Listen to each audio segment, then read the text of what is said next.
যে সেখানে রিফর্মসই ছিল প্রধানমন্ত্রী এবং দলের প্রধান একজন হইতে পারবে, ওনারা নোট অফ ডিসিপ্লিন। দুই, কোন ব্যক্তি একাধারে 10 বছরের তার হোল লাইফ টাইমে 10 বছরের বেশি প্রধানমন্ত্রী হইতে পারবে না।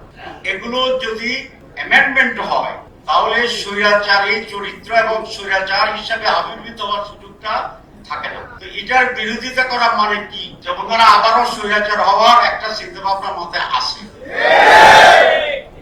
দীর্ঘদিন ক্ষমতায় থেকে আবার আমরা যেটা বলি ফেসিজমের যে কথা বলি, ফেসিজম কিভাবে তৈরি হয়?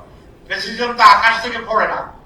পৃথিবীর কোন লোক দেখছেন যে হঠাৎ করে আকাশ থেকে একটা ফেসিজম, ওই যে বিমান উপরে ধ্বংস হয়ে গেলে যেরকম ফুটতে থাকে, এরকম ফেসিজম ফুটছে, এরকম কোন চিত্র সাংবাদিক বাইরে দেখছেন কিনা? ইতিহাসে লেখা আছে কিনা?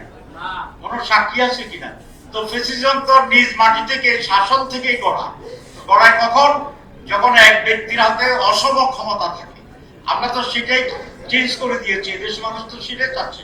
তাহলে বিএনপি ভিতরে ভিতরে আবার ফেসিস্ট হওয়ার একটা খায়েশ আছে মনে হচ্ছে, যে কারণে ফেসিজমের যে রাস্তা আমরা সংস্কারে বন্ধ করতে চাইছিলাম, এগুলো আমরা বন্ধ করতে দিচ্ছি না।